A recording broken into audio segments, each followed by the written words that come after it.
साहब इधर आओ, क्या कह रहे हो? इधर आओ, ऑन के इधर आओ, क्या कह रहे हो? इधर आइए, क्या कह रहे हो? हाँ हाँ, ये जितना भी हो रहा है ये आना चाहिए, कोई नहीं दिखाएगा। भाई साहब मेरा नाम अरविंद वत्स है, द हिंद वॉइस मेरा चैनल का नाम है। जो मेरे वीडियो में एक कट नहीं लगता। ये बहुत अच्छी और आप भी जवान हैं, अगर आपने देश के लिए लड़ा है तो आज मैं भी देश बचाने के लिए लड़ रहा हूँ। चाहता हूँ शाम को आना चाहिए, शाम को टीवी पे आना चाहिए। ना टीवी पे तो दिखाएंगे नहीं, टीवी पे पेपर में आ जाएगा, वीडियो पे आएंगे, सोशल मीडिया पे, सोशल मीडिया पे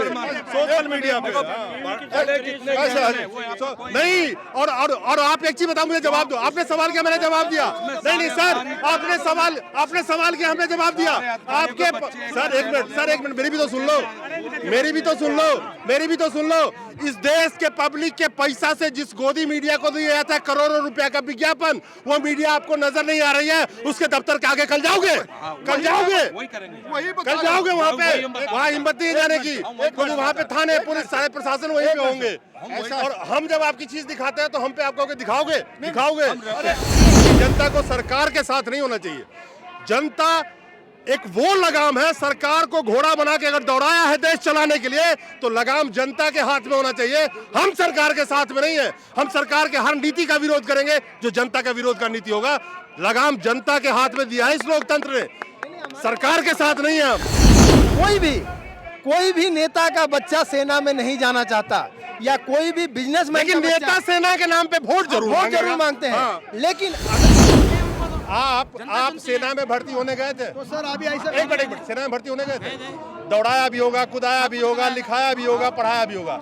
जब देश चुनने की बारी आती है तो पूछते हो कितना पढ़े हो? मैं जनता की बात करूँ, कोई पूछता? वही जनता की गलती है।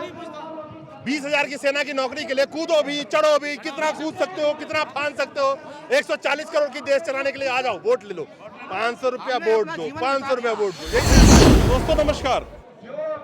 भूतपूर्व सैनिक जो आज बहुत बड़े तादाद में पूरे भारतवर्ष से इकट्ठे हुए हैं जंतर मंतर पे, आप लोगों को शायद पता हो या ना हो, इस देश में करीब 3.2 मिलियन यानी कि 32 लाख के करीब भूतपूर्व सैनिक हैं।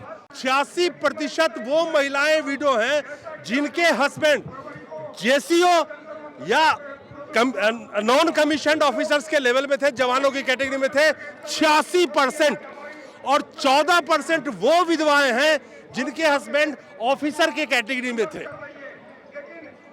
अब आप समझिए कि 86% महिलाओं के पति जो जवान थे, नॉन कमीशन्ड ऑफिसर थे, वो विधवा हुई हैं। यानी कि जंग में सबसे आगे चलने वाले हमारे सैनिक और जवान ही होते हैं। हमारे साथ ये पूर्व सैनिक इकट्ठे हुए हैं। और कहाँ से आए हैं आप? मैं बरेली से आया हूँ। मैं कैप्टन मोहन सिंह बिष्ट हूँ और बरेली से आए हैं जंतर मंतर में धरना के लिए। ये हमारा जो सब्जेक्ट है कि जो 1 रैंक 1 पेंशन था उसका जो ORP अभी 2 मिल रही है, तो उसमें अभी बहुत ही अंतर है। इसमें सारा जो निचोड़ था करीब 23 करोड़ के आसपास जो पैसा था वो सारा अफसरों के ऊपर चला गया है, लेकिन नीचे सारा नील कर दिया गया है, जिससे कि हमारी विधवाएं जो जिनके आदमी इस रणभूमि में शहीद हुए हैं उनके लिए कितनी समस्या है। वो अपने बच्चों को किस हालत में छोड़ते हैं, किस हालत में वो पढ़ाई करते हैं, वो उनकी समस्या को कौन दूर करेगा? अगर हम भूतपूर्व सैनिक उनके साथ नहीं देंगे तो फिर क्या कौन उनके साथ देगा? इस देश में, बहुत सारे देश में ये नियम बना हुआ है कि चाहे वो राजा का परिवार हो, चाहे देश चलाने वाले का बेटा हो, उसको सेना में 4 साल या 3 साल नौकरी करके आना है या सर्व करना है सेना में। इस देश में क्यों नहीं? ऐसा होना चाहिए, तभी हमारे दर्द को लोग महसूस करेंगे। आज जो लोग अच्छे पद पे बैठे हुए जैसे माननीय हमारे राष्ट्रपति हैं, हम अपनी आवाज़ सिर्फ वहाँ तक पहुँचाना चाहते हैं और ये आप लोगों के माध्यम से ही हमारी आवाज़ पहुँच सकती है। कोई भी नेता का बच्चा सेना में नहीं जाना चाहता, या कोई भी बिजनेसमैन, लेकिन नेता सेना के नाम पे वोट जरूर मांगते हैं। हाँ। लेकिन अगर हमारी आवाज, ये गवर्नमेंट, हम किसी का नाम नहीं ले रहे, कोई भी सरकार, चाहे वो बीजेपी की हो, कांग्रेस की, कोई भी एनीबॉडी, कोई भी सरकार हो, हम सरकार के साथ हैं, सरकार का सम्मान कर रहे हैं, पर हम अपनी मांग जरूर रखेंगे और उनको मानना पड़ेगा। ये हम ऋण मतलब बुलंद शब्दों से कह रहे हैं, क्योंकि ये इतने लोग जो इकट्ठा हुए हैं ये किसी पार्टी विशेष के नहीं है, ये सैनिक हैं जिन्होंने अपना योगदान दिया है, देश की सेवा की है। एक मिनट, आप सैनिक हैं, आप कह सकते हैं कि हम सरकार के साथ हैं, लेकिन जनता को सरकार के साथ नहीं होना चाहिए। जनता एक वो लगाम है, सरकार को घोड़ा बना के अगर दौड़ाया है देश चलाने के लिए तो लगाम जनता के हाथ में होना चाहिए। हम सरकार के साथ में नहीं है, हम सरकार के हर नीति का विरोध करेंगे जो जनता का विरोध का नीति होगा। लगाम जनता के हाथ में दिया है इस लोकतंत्र ने, सरकार के साथ नहीं है। हम सरकार के हर नीति का अपोज करेंगे, चाहे आज सरकार किसी की हो, कर किसी और की भी होगी। ना सदा किसी की रही है, ना सदा किसी की रही है और ना रहेगी। खैर, कहां से आया? मैं एक्स सर्विसमैन लीग इस राणा का भूतपूर्व कल्याण संगठन का प्रेसिडेंट। मैं पानीपत से आया हूं और पानीपत से 2 बसें 4 गाड़ियां और लेकर के आया हूं। आपने क्वेश्चन किया था भाई साहब से, एक फौज में 88% जेशूज ओवार हैं। 86% जो महिलाएं विधवा हैं वो जवानों की बची है। ओ सुनो साहब, जो कि 97% हैं जो कि जेशूज ओवार की महिलाएं हैं, वो 97%, 97% है। जो भी तो गवर्नमेंट के आंकड़ा की बात करूंगा, क्योंकि मैं तो मैं अगर कैमरे पे बोल रहा हूं तो मैं उस आंकड़ा को पकड़ूंगा जो सरकार ने दिया है। हम आपकी आंकड़ा पे मैं बता रहा हूं। हमें तो उठा के तिहाड़ में बंद कर देंगे, आप तो पानीपत में जाके बैठ जाओगे। नहीं, आप एक मीडिया का चौथा स्तंभ है, जो कि न्यायपालिका, कार्यपालिका और मीडिया पालिका ये और विधायक पालिका, यह आप एक चौथा स्तंभ है। अगर आपके ऊपर भी कोई प्रहार किया जाता है तो बहुत निंदनीय है। जैसा कि आपने बताया, आज कोई बच्चा शहीद होता है, हर एक लीडर, IAS अफसर फोटो तरवाने के लिए तो उस दिन तो आ जाते हैं, उसके बाद वो उस परिवार की कोई सुध लेनिया नहीं है। उसके बच्चे मर रहे हैं या जी रहे हैं, कोई नहीं पूछता। आपको एग्जाम्पल के लिए मैं बता देता हूँ, पार्लियामेंट में 4 राउंड फायर हुए थे, जितने भी MP थे सभी मेजों के नीचे घुस गए थे। एक ओवर जेशो अगर सीना तान के ऐसे उड़ाता है जब गोलियां चलती हैं, उसको ये लीडर लोग भूल जाते हैं। नेताजी डेस्क के नीचे, हाँ, वही तो मैं बता रहा हूँ, डेस्क के नीचे मिले थे। आपने देखा होगा। नहीं डरते किसी के बाप से, हम बोलते हैं सीधा क्या। नहीं, आपने दिखाया होगा, मीडिया वालों ने भी दिखाया होगा। एक का भी बच्चा, किसी भी अफसर का, IAS अफसर का, मंत्री का, MLA का, MP का, किसी का भी बच्चा फौज के अंदर नहीं मिलेगा। एक ऐसी ही नौकरी ये है जिसमें पहले कह करके लिया जाता ही मरेगा। क्योंकि ऐसा इधर आओ, क्या कह रहे हो, इधर आओ, इधर आओ, क्या कह रहे हो, इधर आइए, क्या कह रहे हो। हाँ, ये जितना भी हो रहा है ये आना चाहिए, कोई नहीं दिखाएगा। भाई साहब, मेरा नाम अरविंद वत्स है, द हिंद वॉइस मेरा चैनल का नाम है। जो मेरे वीडियो में एक कट नहीं लगता। ये बहुत अच्छी और आप भी जवान हैं। अगर आपने देश के लिए लड़ा है तो आज मैं भी देश बचाने के लिए लड़ रहा हूँ। चाहता हूँ शाम को आना चाहिए, शाम को टीवी पे आना चाहिए। ना टीवी पे तो दिखाएंगे नहीं, टीवी पे पेपर में आ जाएगा, वीडियो पे आएंगे, सोशल मीडिया पे नहीं। और आप एक चीज बताओ, मुझे जवाब दो। आपने सवाल किया, मैंने जवाब दिया। नहीं सर, आपने सवाल किया, हमने जवाब दिया। आपके सर एक मिनट मेरी भी तो सुन लो। इस देश के पब्लिक के पैसा से जिस गोदी मीडिया को दिया जाता है करोड़ों रुपया का विज्ञापन, वो मीडिया आपको नजर नहीं आ रही है। उसके दफ्तर के आगे कल जाओगे कल जाओगे वहाँ पे, वहाँ हिम्मत नहीं जाने की, क्योंकि वहाँ पे थाने, पुलिस, सारे प्रशासन वहीं पे होंगे। और हम जब आपकी चीज दिखाते हैं तो हम पे आप कहोगे दिखाओगे। अरे सुनो तो पत्रकार महोदय, हम वही तो रिक्वेस्ट कर रहे हैं, हम वही रिक्वेस्ट कर रहे हैं। मैं यही कह रहा हूँ, एक मिनट सब बताओ वाली बात। हाँ, हम जाएंगे, मारा करके लेंगे, मार क्या जान तपाए, देश की सेवा कर रहे हैं। और आप नमक खरीदते हो उसमें भी टैक्स दे। वही तो मैं बता रहा हूँ आपको। देखो सुनो, क्या नहीं सारा पीट क्या बुरा है। एक करके बोलिए। हाँ, आपके चैनल, जो आपके लोकल चैनल है ना, उन्हीं की वजह से किसान आंदोलन सफल हुआ था। बाकी मीडिया जो बिकी हुई है, बड़े चैनल हैं, वो तो जिसे प्रधानमंत्री या सरकार कहेगी वैसे ही चलते हैं, वही दिखाएंगे, झूठ परोसेंगे। एक आपका जो लोकल मीडिया है, एक हमने तो आपका ही इशारा है, हमारे का पूरा 101% भरोसा है।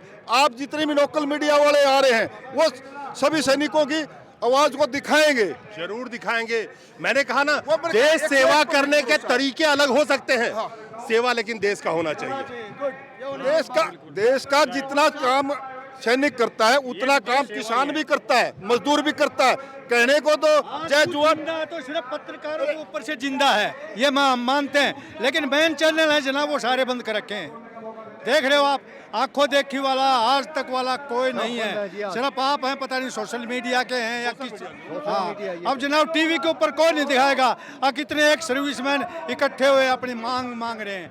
हम किसी से कोई भीख नहीं मांग रहे भाई, 30-32 साल नौकरी करके आए हैं, पूरे पहाड़ों में जिंदगी व्यतीत होगी, आज घर में आए तो ये हालत हो रही है। तो इसके ऊपर जनाब हम तो आपसे रिक्वेस्ट करते हैं कि आप प्रधानमंत्री तक ये चीज़ें पहुँचाओ, आपका भला होगा, भगवान आपको राजी रखे। प्रधानमंत्री तक ये चीजें पहुंचाओ। संसद से महज 2.5 से 3 किलोमीटर की दूरी पे हमारे पूर्व सैनिक हजारों के तादाद में आवाज लगा रहे हैं। इसी देश में, जिसको गोदी मीडिया हम कहते हैं, महज 3-4 किलोमीटर की दूरी पे कितने के ऑफिस होंगे? कोई नजर आ रहा है आपको? जो हमारे सैनिक 40-40 साल देश की सेवा करके जान हथेली पे लेके बैठ के और इस देश के शान को बढ़ाया, आज रिटायरमेंट के बाद आवाज लगा रहे हैं, चिल्ला रहे हैं, कोई दिखाने वाला नहीं है। ये है इस देश में लोकतंत्र और चौथे स्तंभ का हाल। खैर, और मोदी साहब को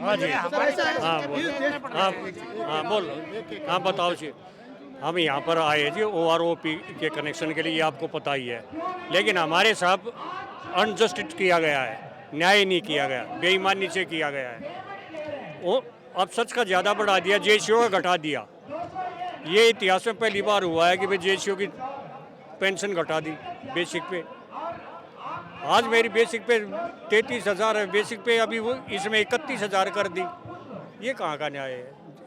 अफसर के बढ़ा दी। न्यू इंडिया का न्याय है, इंडिया का न्याय, न्यू इंडिया,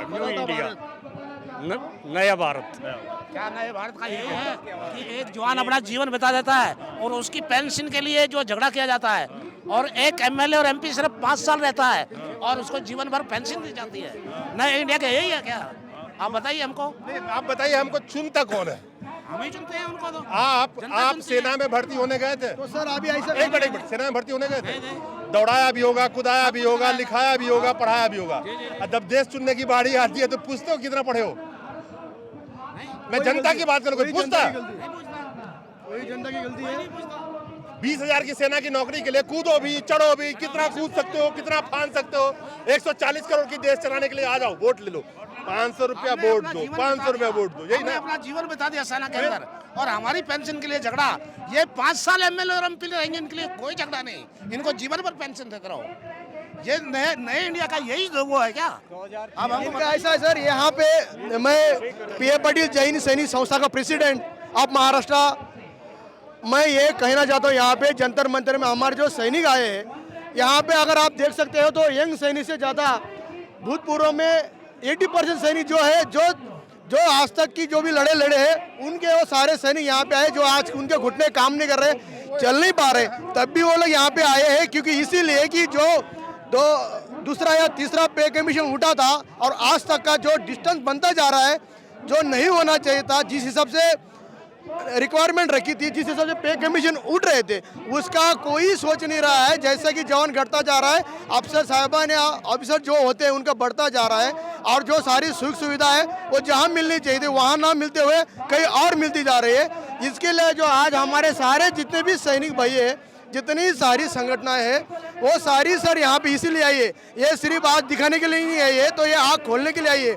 और जिस दिन हमारी बातें मान गई ठीक रहेगा, नहीं तो आगे चल के गलती कांग्रेस सरकार की भी है, गलती BJP सरकार की भी है, जो भी सरकार आती है गलतियां करते हैं। कुछ काम अगर अच्छे कर रहे हैं तो जय जवान जय किसान का जो नारा है, पहले उनका ध्यान में रखा जाए, उनकी मांगों को देखा जाए कि ये कितने सही कर रहे हैं या गलत कर रहे हैं। और सैनिक जो भी होता है, किसान जो भी होता है, वो देश हित में पहले कार्य करता है, बाद में खुद के लिए कार्य करता है। तो मैं सूबेदार देशराज रेवाड़ी से हूँ। 2013 में मोदी सरकार का इनिशिएटिव रेवाड़ी से हुआ था, 1 और 1 OP को लेकर के। इसी मुद्दे से ये गवर्नमेंट बनाई गई थी, और इसी के अंदर मोदी प्रधानमंत्री इनिशिएटिव हुए थे। लेकिन आज जब नंबर आया तो 2.8 जो 1 OR OP 1 और 2 में जो डिफरेंसेस है 2.81 का वो नए लेकर के 2.7 लिया है। ऐसे ही विडोज की पेंशन में 2.45% का डिफरेंसेस रखा गया है, प्लस एक नया MSP जो रखा है। जबकि एक फर्स्ट स्टेप ये है कि आर्मी मैन फर्स्ट सोल्जर होता है, वो अफसर उसके बाद कैटेगराइजेशन है, तो वो MSP को एक लेवल में लिया जाए, जिसकी वजह से इतना बड़ा डिफरेंसेस हुआ है। अच्छा मुझे एक चीज बताओ, MSP नहीं आप MSP बोलते हो तो मुझे मैं बड़ा ताज्जुब में हूँ। जय जवान जय किसान, किसान भी MSP के लिए लड़ रहे थे, मिनिमम सपोर्ट प्राइस, ये भी MSP के लिए लड़ रहे हैं, लेकिन इनका जो MSP है मिलिट्री सर्विस पे या पे कमीशन कह दीजिए, तो MSP बड़ा कॉमन सा जय जवान जय किसान में। MSP एक्चुअल क्या है, हमारे देश में MSP दूसरे देशों में दी जाती थी, क्यों जो आर्मी पर्सन है जो पे कमीशन बैठता है तो सभी के पे पर इफेक्ट डालता है, तो आर्मी स्पेशल काम करती है, इसके लिए हमारे लिए MSP सेट किया हुआ था। अब MSP जो कि सभी रैंक को लगभग बराबर होना चाहिए, क्योंकि ये जोखिम पे है। अब यहाँ पर ऐसा किया, जो नर्सिंग सर्विस कर रहे हैं, जो पीस में बैठे हुए हैं, उनको 10,500 और जवान जो एक्चुअल लड़ाई लड़ रहा है उसको 6,000 रुपये, जो बहुत कम, और अफसर को 15,000 रुपये, तो जो लगभग बराबर होना चाहिए। लेकिन यहाँ पर हमारे डिफरेंस डाला, साथ ही हमारी बेसिक पे में भी इसका डिफरेंस चला गया। इसकी वजह से हमारी जो बेसिक पे है वो बहुत ज़्यादा कम हो गई। अब इस बेसिक पे कम होने की वजह से ही हमारे जवान की, हमारे JCO की जो बेसिक पे है वो इतनी कम हो गई कि इस OROP में हमारी जो पेंशन है वो ज़्यादा हो गई, ये ज़्यादा हो गई। यानी मैं देखिए, मुद्दा तो सिर्फ मुद्दा एक ही है सबका, सवाल ये है कि क्या इन मांगों को, चुनाव आ रहा है 2024 के, सीधे पॉइंट पे आइए, 2024 के अंदर में आपका हो गया चुनाव से पहले दिसंबर तक, 2023 के दिसंबर तक तो ठीक है, नहीं तो कोड ऑफ कंडक्ट लग जाएगा, फिर आगे खींचेगा, फिर 5 साल आवाज लगाते रहिए। हम इससे पहले ही पूरी तरह से हम अग्रेसित होके अपनी मांग को रखेंगे। अगर सरकार नहीं मानती है तो हम वोट के थ्रू उस पर चोट करेंगे। चलिए मैं अभी जैसे हमारे एक सैनिक बता रहे थे कि बसों में भर के पानीपत से आए हैं, जब चुनाव आएगा तो नेताजी की बस कभी पानीपत में लगी मिलेगी, कभी सोनीपत में भी लगी मिलेगी, कभी हरियाणा में लगी मिलेगी, चाहे कभी रायपुर में लगे मिलेगी। क्या हमारे जो देश के सिर्फ सैनिक ही नहीं, अलग अलग तबके के लोग हैं, क्या वो ध्यान में रखेंगे कि क्या उनकी जो मांगे थी या उनकी जो आवाज़ थी वो सरकार ने सुना? जब तक वो सरकार में थे, ये फैसला जनता करेगी। नमस्कार।